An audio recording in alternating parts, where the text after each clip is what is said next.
요한계시록 2장 8절에서 11절인데요. 예, 같이 읽겠습니다. 너는 서모나 교회의 사자에게 이렇게 써라. 처음이요 마지막이신 이 곧 죽었다가 다시 살아나신 이가 이렇게 말씀하신다. 내가 네 환난과 가난을 알지만 실은 내가 부자다. 또 내가 자칭 유대 사람이라 하는 사람들의 모욕도 알지만 실은 그들이 유대 사람들이 아니라 사탄의 집단이다. 너는 고난당할 것을 두려워하지 마라. 보라, 마귀가 너희 가운데 몇몇을 감옥에 집어넣을 텐데 너희가 10일 동안 핍박을 받을 것이다. 너는 죽도록 충성하여라. 그러면 내가 생명의 면류관을 네게 줄 것이다.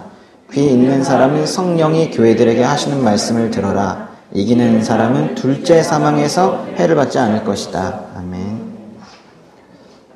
요한계시록 2장과 3장에는 예수님께서 그 7교회에 보내는 편지가 기록되어 있는데요. 우린 지난주에 그 첫 번째 편지인 에베소 교회에 보내는 편지를 함께 봤습니다. 오늘은 두 번째로 서머나 교회에 보내는 편지를 함께 읽고 또 주님께서 이 편지 통해서 우리에게 주시려는 메시지가 뭔지 살펴보도록 하겠습니다. 예수님으로부터 이 편지를 받아 적은, 예수님께서 말씀하시고 그거를 받아 적은 그 요한은 1세기 말까지 살았는데요. 제자들 중에서 가장 오래 살았죠.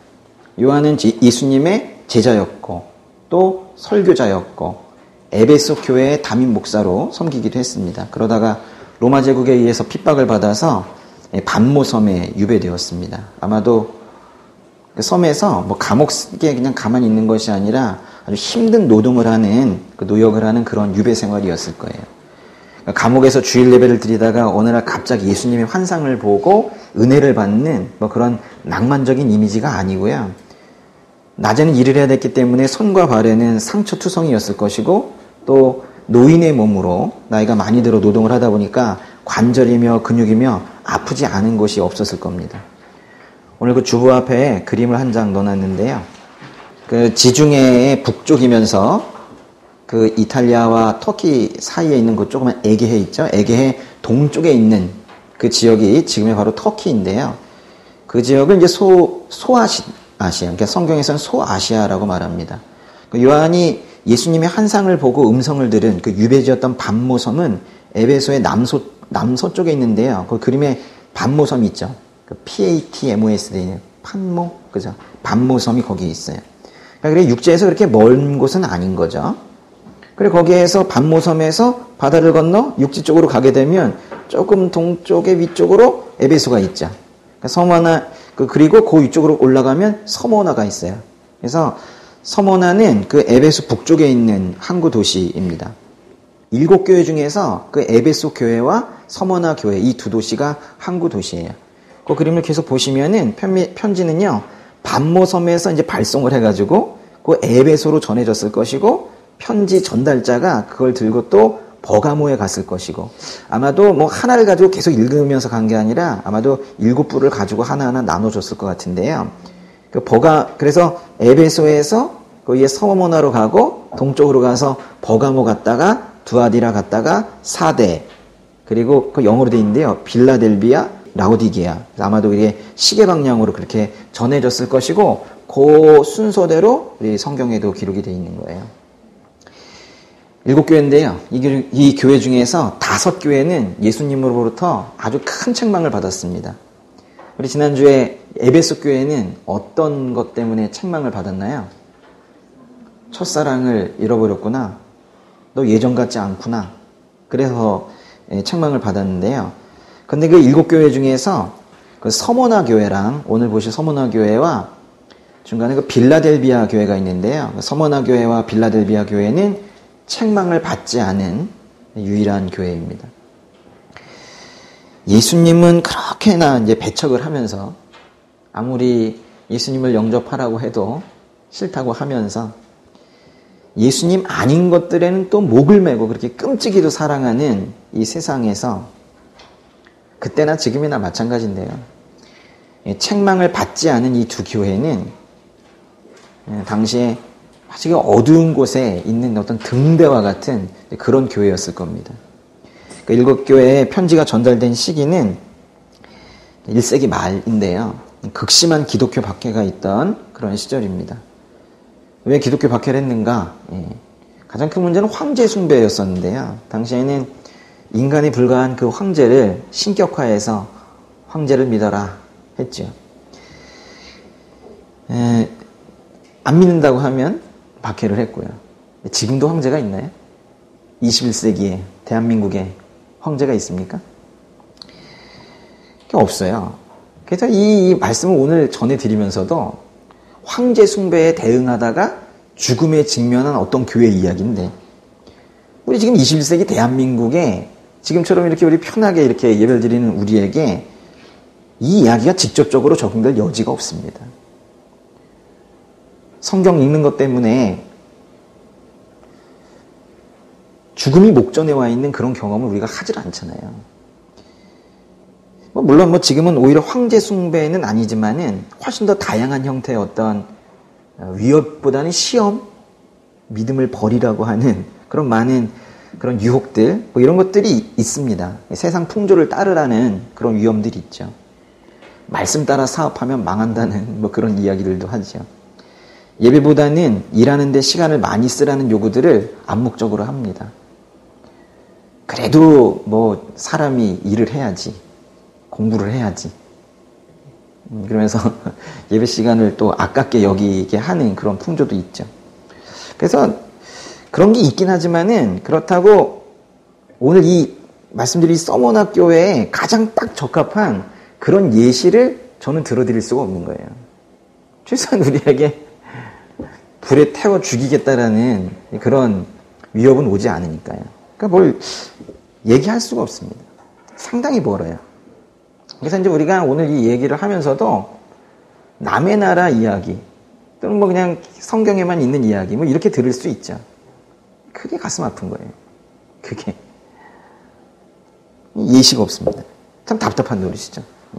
그래서 우리가 이제 이 이야기를 들으면서 우리는 겨우 이제 우리가 얼마나 가짜였는가, 그거를 이제 확인하게 되는 거죠. 우리가 믿음을 위협하는 여러 시험들에 봉착해 있는 것은 사실이지만은, 그렇다 해서 그게 이제 우리를 사형에 처하겠다는 협박을 하는 수준은 결코 아닙니다. 우리는 이제 성경을 장판 밑에 숨겨놓고 봐야 하는 것도 아니고, 밖에서 들을까봐 입모양으로만 찬양을 해야 되는 그런 핍박의 상황에 있는 것도 아닙니다. 그럼 그런 게 있는가? 전 세계에 엄청나죠. 21세기가 가장 순교자가 많은 그런 시대입니다. 얼마나 많은 사람들이 죽어가고 있는지 몰라요. 우리가 누리는 이런 자유가 과연 우리에게 정말 유익한 것인지 한번 생각해 볼 필요성이 있어요. 계시록의 7교회 중에서 가장 극심한 탄압을 받았던 교회가 바로 서머나 교회였는데요. 그들은 끊임없이 배교를 강요받았고 죽음을 위협받고 그렇게 살았습니다. 만약에요, 믿음을 지키는 성도들을 어떤 교회에서 이제 잡아다가 예배 중에 경찰이 들어오는 거죠. 그래가지고 잡아 가두거나 또는 사형을 집행하거나 이러면 교회가 없어질까요? 야, 예배 나가면 죽는데. 이래가지고 사람들이 겁을 먹어서 예배 안 나올까요? 경기도 광주에 한 시골 마을에 예전에 한번 간 적이 있었어요. 예쁜 교회 첨탑이 있더라고요. 주황색으로 이렇게 칠해놨어요. 너무 이뻤어요. 그리고 목조로 이렇게 해놔서 저 참 이쁘다 교회에 이랬었는데, 전 너무 반갑죠. 어디 가나 교회를 보면 반가우니까요. 여러분도 그렇죠? 그래야 정상이에요. 그런데 거기 시골 마을이었거든요. 근데 거기에 여기도 이렇게 예쁜 교회가 있구나 이러고 있는데, 교회 첨탑의 한 중간쯤에 간판이 걸려 있는 거예요. 뭐뭐뭐 호프. 호프 뭔지 알아요? 호프? 비어 파는데 교회 건물을 호프집이 샀나 봐요. 그래가지고 교회가 술집으로 변해 있더라고요. 밑에를 보니까 밑에는 난리도 아니에요. 다 바뀌어가지고. 교회가 사라지는 것은 핍박 때문이 아닙니다. 세속화된 세상과 세속화된 교회가 그래서 사라지는 것이, 세속화된 세상 속에서 함께 따라간 세속화된 교회여서 사라지는 거지, 죽음의 위협 때문에 교회가 사라지는 게 아니에요. 목회자와 성도가 순교를 했다. 같은 교회에 있는 사람이 누군가 믿음을 지키다가 순교를 당했다. 그래서 겁을 먹어서 교회가 문을 닫는다. 그런 일은 역사에 없었습니다. 숨어서라도 다 예배를 드렸어요. 핍박이 커지면 커질수록 그 믿음은 더욱 순수해지고 더 강렬해지고 안 보이는 곳에서 더 뜨거운 그런 예배를 드렸죠. 죽음은 결코 교회를 이기지 못합니다. 마태복음 잠깐 가볼게요. 마태복음 16장 18절에 예수님께서 베드로의 신앙 고백 위에 교회를 세우시겠다라고 말씀을 하시고 이렇게 말씀하십니다. 16장 18절 같이 읽을까요? 그리고 내가 너에게 말한다. 너는 베드로다. 내가 이 반석 위에 내 교회를 세울 것이니 지옥의 문들이 이것을 이길 수 없을 것이다. 내 교회를 세울 것이니 지옥의 문들이 이것이 뭐예요? 교회죠. 교회를 이길 수 없을 것이다. 예수님께서 내 교회, 예수님께서 친히 내 교회, 즉 예수님의 교회를 세우신다고 말씀하셨을 때 주님은 지옥의 문들이 교회를 이길 수 없을 것이다 라고 말씀하셨어요. 지옥의 문들이라는 건요, 죽음을 완곡하게 표현한 거예요. 결국 죽음이 교회를 이길 수 없다는 거예요. 서머나 교회에 보내는 편지에서 주님께서 너는 고난당할 것을 두려워하지 마라고 하셨는데요. 그렇게 하신 것은 고난이 있을 거라는 거예요. 그거는 단순히 괴로운 정도가 아니라 사탄이 그 교회를, 여러분을 죽음에 이르게 할 만한 맹렬한 공격을 퍼부어서 그렇게 죽게 될 거라는 거예요. 박해의 상황에서 그 교회가 진정 주님의 교회고, 이런 표현은 그렇지만 진짜 교회라면 순교하게 될 거라는 말씀이에요. 지금 우리는 진짜 교회가 아니어서 순교하지 않고 있나요? 지금 그런 핍박의 상황이 아니어서 그렇지, 여기 만약 핍박의 상황이 오면 우리 교회도 진짜인지 가짜인지 금방 드러날 겁니다.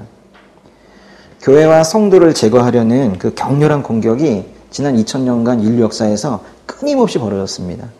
세상은 하나님을 싫어하고 예수님을 싫어하고 하나님의 말씀을 싫어하고 그리스도인들을 싫어하고 설교를 싫어합니다. 이거는 21세기 현상이 아니라 지난 20세기 동안 내내 있었던 그런 현상인데요. 그렇기 때문에 세상이 싫어하는 것만 하는 교회를 세상이 좋아할 리 없죠.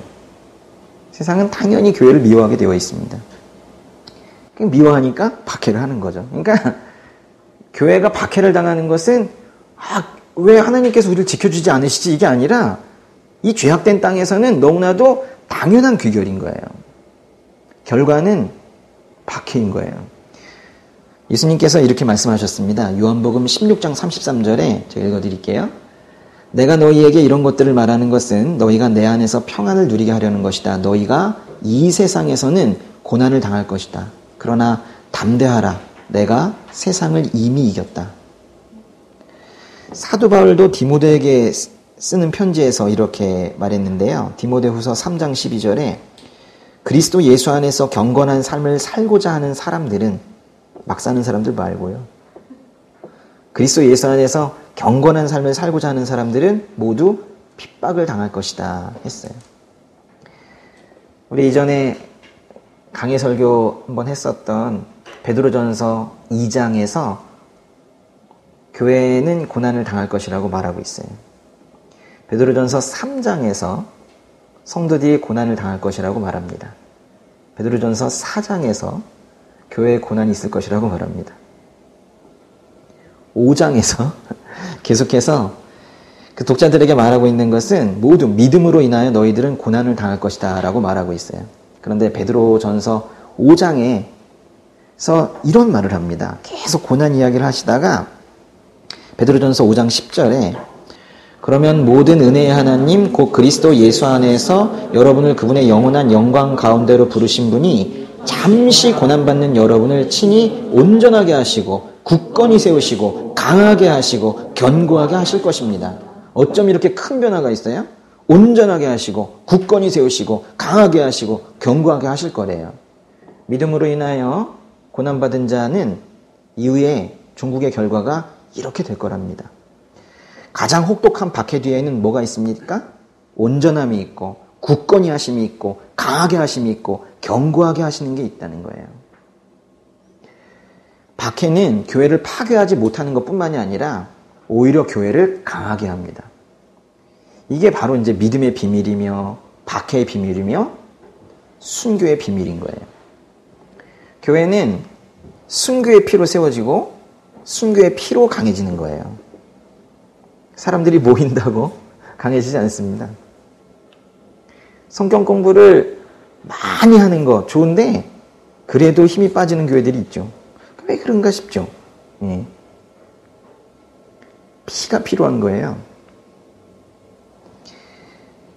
지금으로부터 약 150년 전에 1866년 병인년 8월 중순 뜨거운 여름에 배 한 척이 중국의 텐진을 출발해서 조선에 도착했습니다. 그 배에는 미국 사람 2명, 영국 사람 2명, 덴마크 사람 1명, 그리고 동양 사람이 19명, 총 24명이 타고 있었는데요. 배가 우리나라 서해안으로 들어와서 대동강 어귀에, 평양 근처죠. 대동강 어귀에 정박을 했습니다. 그 배 이름은 제너럴 셔머노인데요.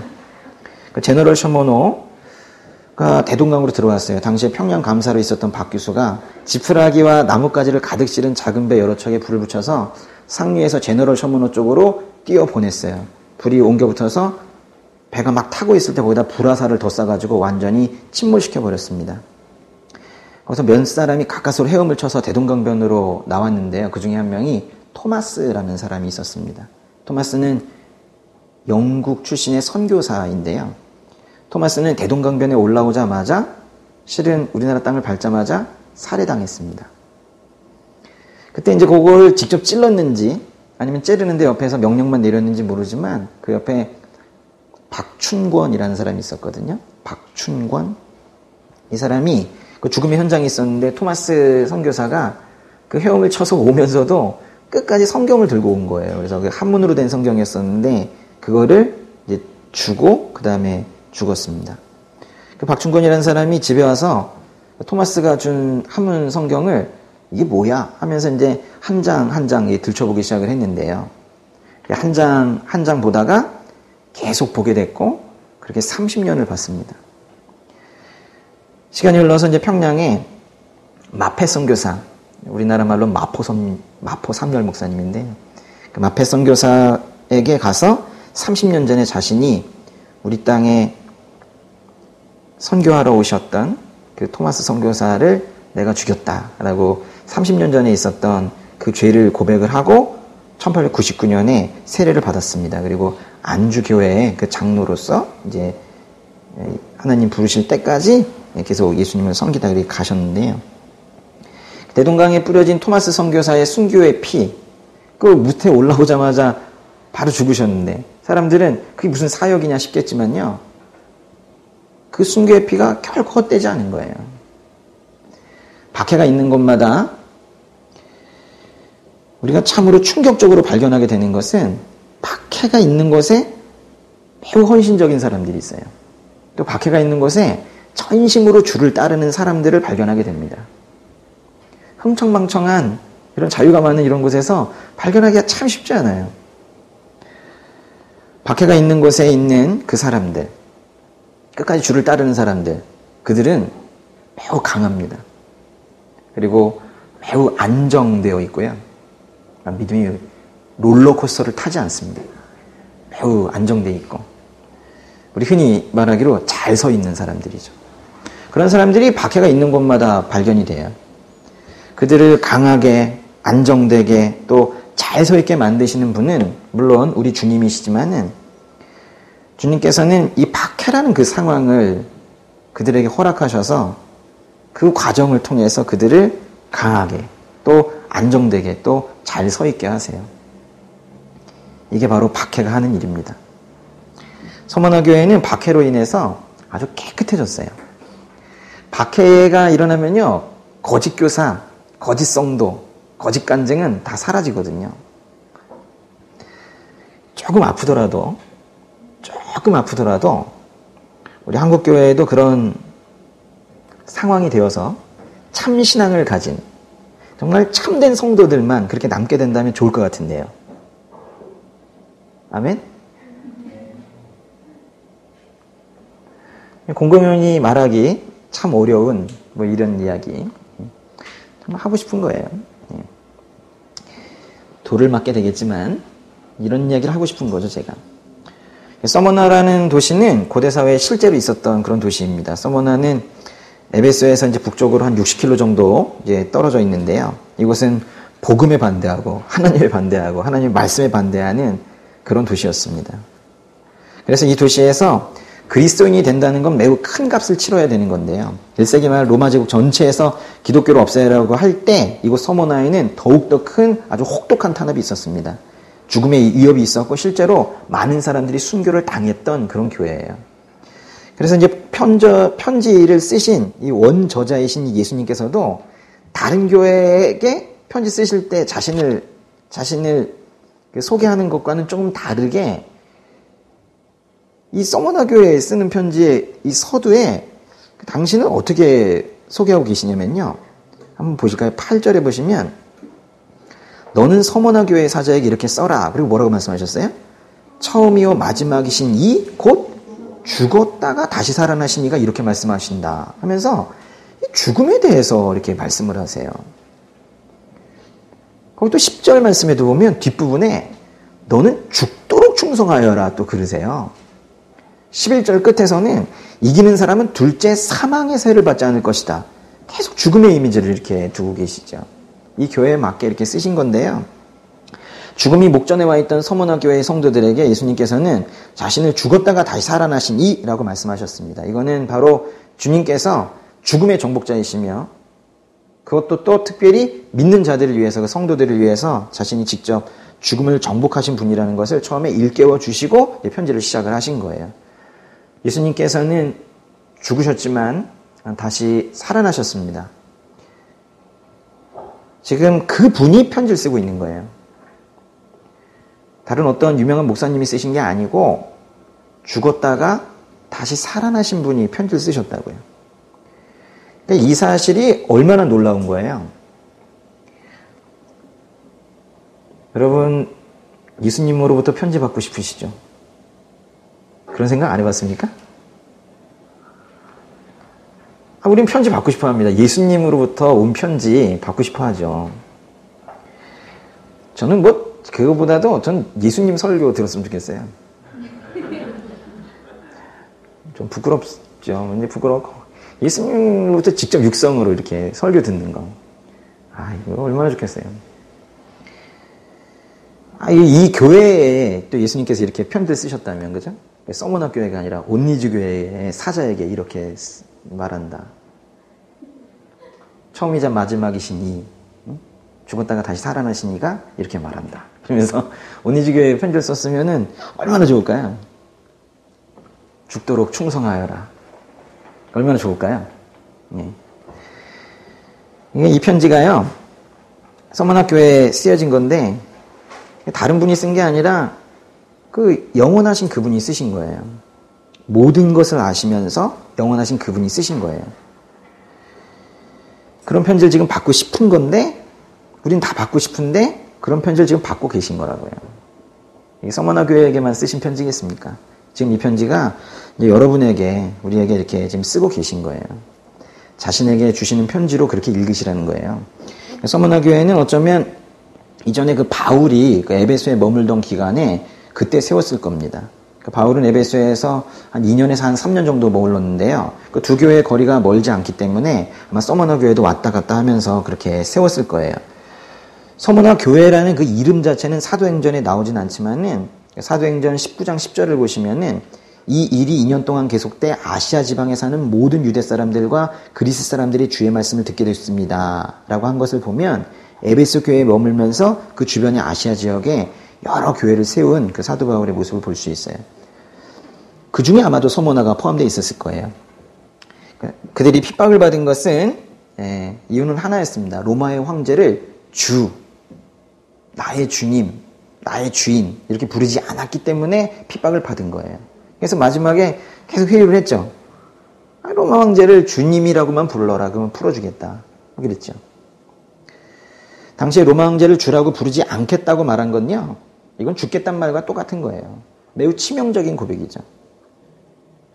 그건 곧 예수님만이 나의 주다 이렇게 말하는 거랑 똑같죠.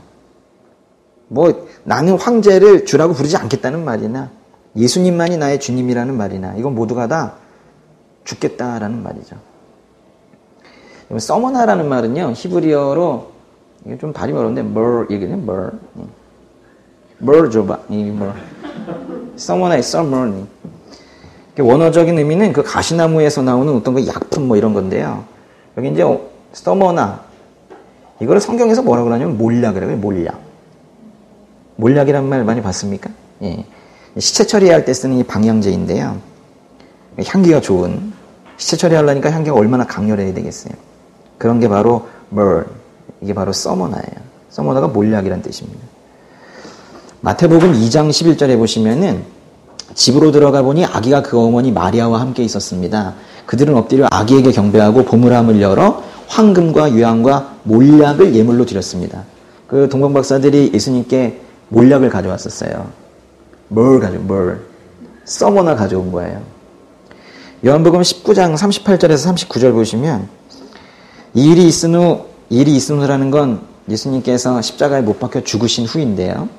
아리마대 사람 요셉이 빌라도에게 예수의 시신을 내어달라고 간청했습니다.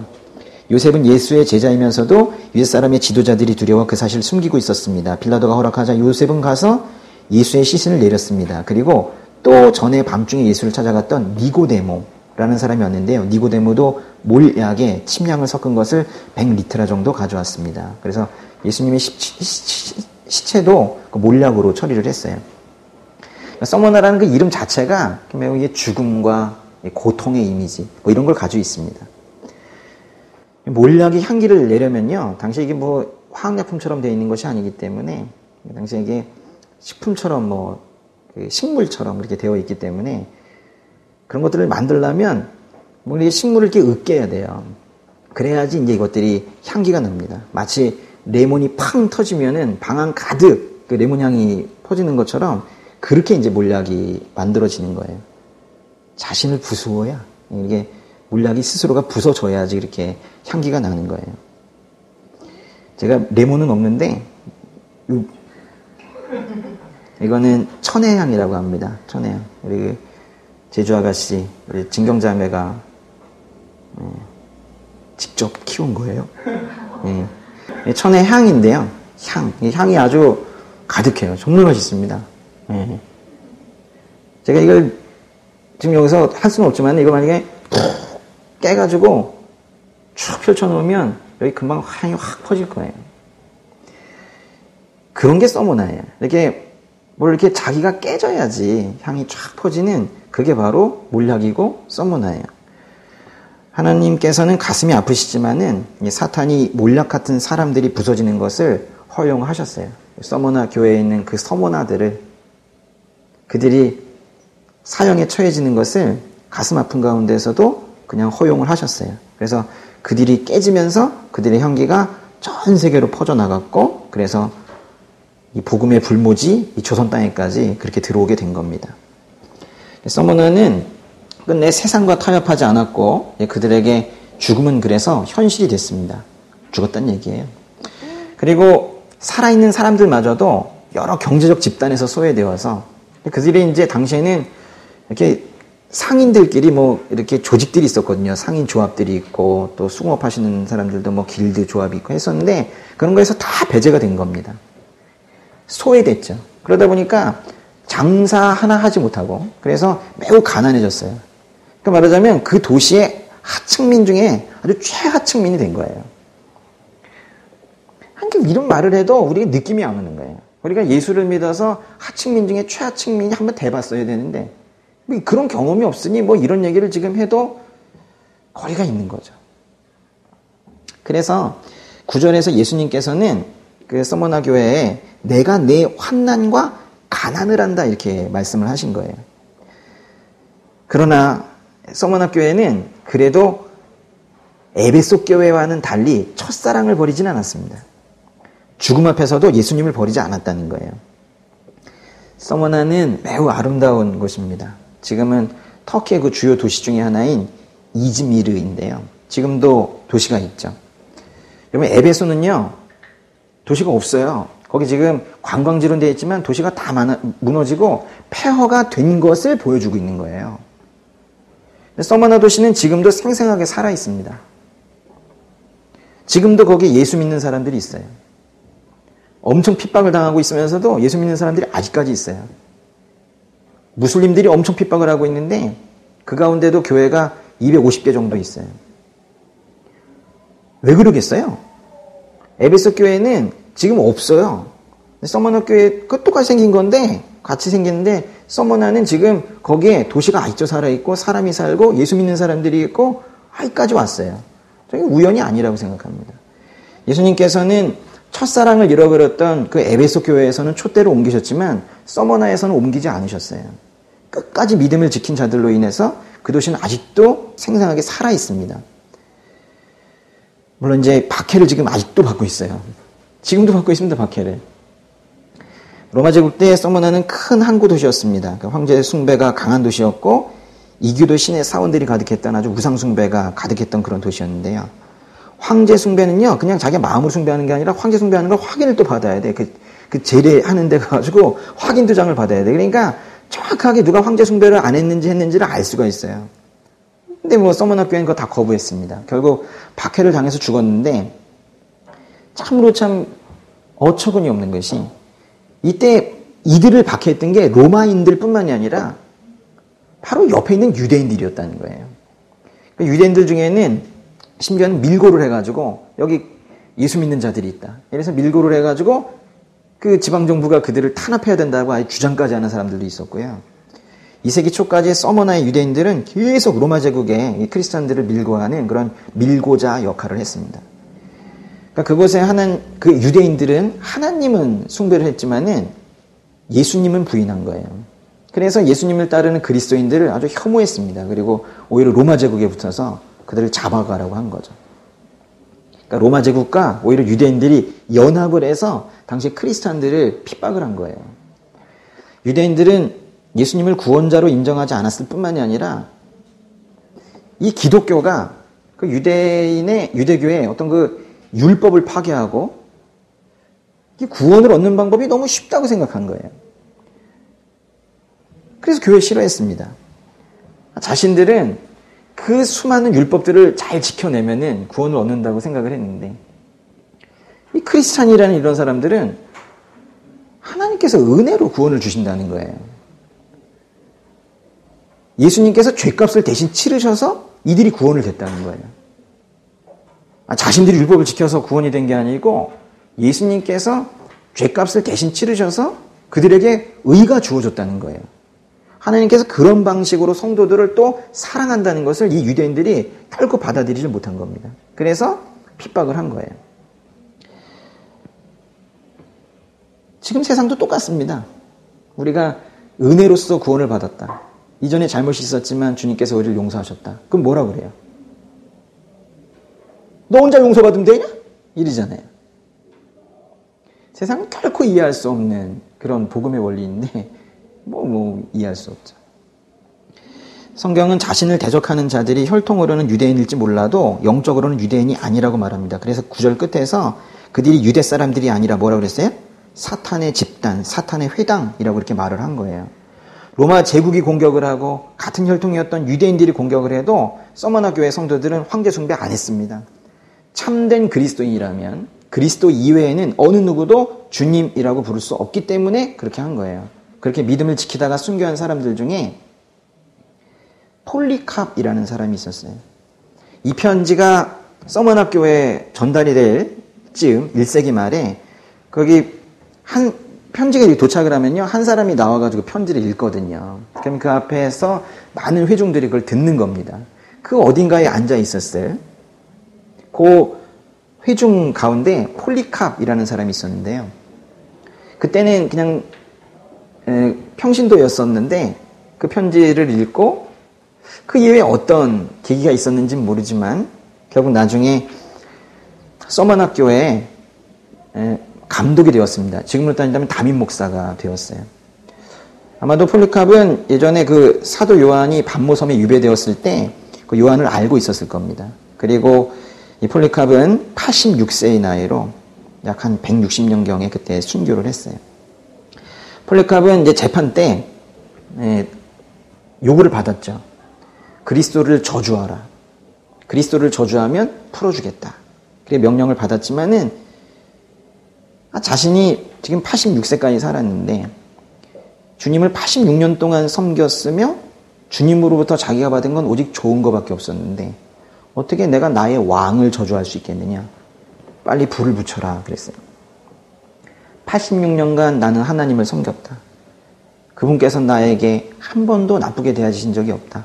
내가 어떻게 그분을 배반하겠는가. 그리고 화형을 당한 거예요. 이게 이제 서머나교회에서 실제 있었던 역사적 사실입니다.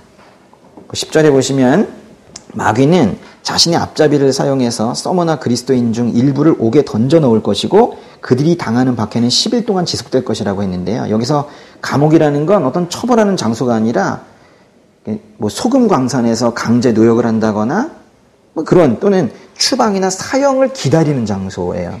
그러니까요, 이 10일은 이거 10일 동안 짧게 핍박을 당하는구나. 그것이 아니라 10일 이후에는 어떻게 될지 모르는 거예요.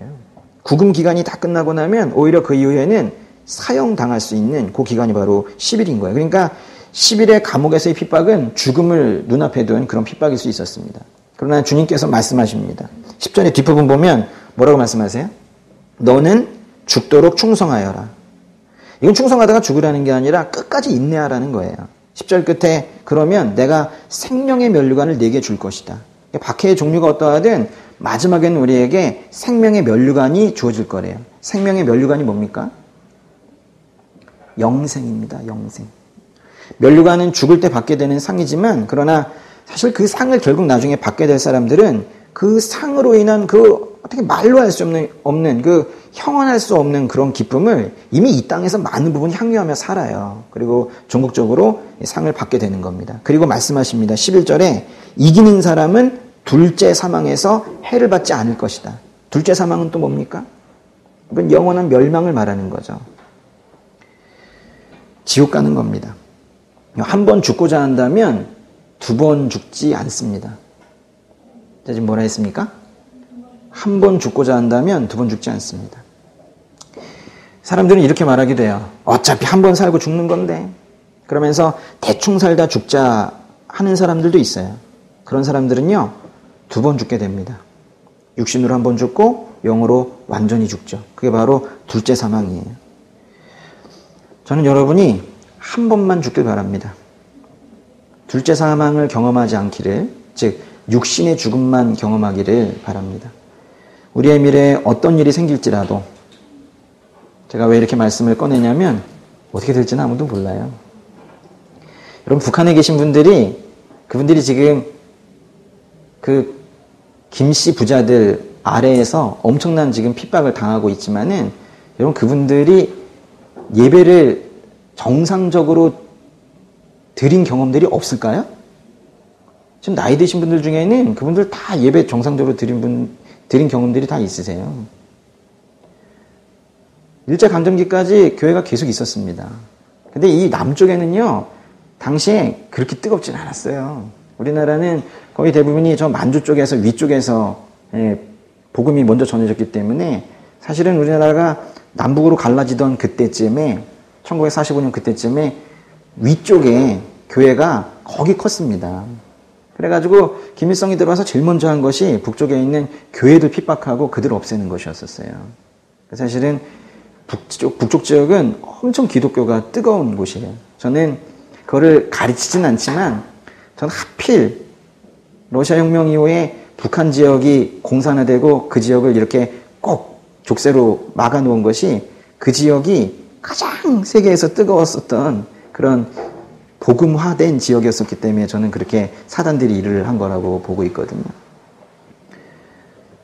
우리의 미래에 그래서 어떤 일이 생길지라도 그들이 10년 후, 20년 후에 그렇게 교회가 다 문 닫으리라고는 생각을 못했을 거예요. 어떤 일이 생길지라도 어떤 어려움이 있더라도 죽기까지 충성하는 인내하는 우리가 되길 바랍니다. 그래서 우리 오늘 제목대로 진정으로 한 번 죽는 그런 삶이 되길 원합니다. 죽는 것이고 사는 것이고 죽어야 다시 산다는 그 복음의 원리를 그대로 살아낸 교회가 바로 이 서머나 교회인데요. 오늘 이 이야기를 들으시면서 어떠셨어요? 가슴이 좀 뜨거워지셨습니까? 오늘 우리 말씀을 나누면서 천국이란 단어를 한 번도 제가 쓰지 않았지만은 서머너교회의 이 이야기를 듣고 읽고 하는 이런 가운데 여러분 마음속에 천국 소망이 커져 있을 것이라고 저는 생각합니다. 또 우리에게 믿음을 주시고 믿음을 지켜낼 힘을 주신 하나님께 감사하는 마음도 또 커졌을 것이라고 생각을 해요. 기도하겠습니다.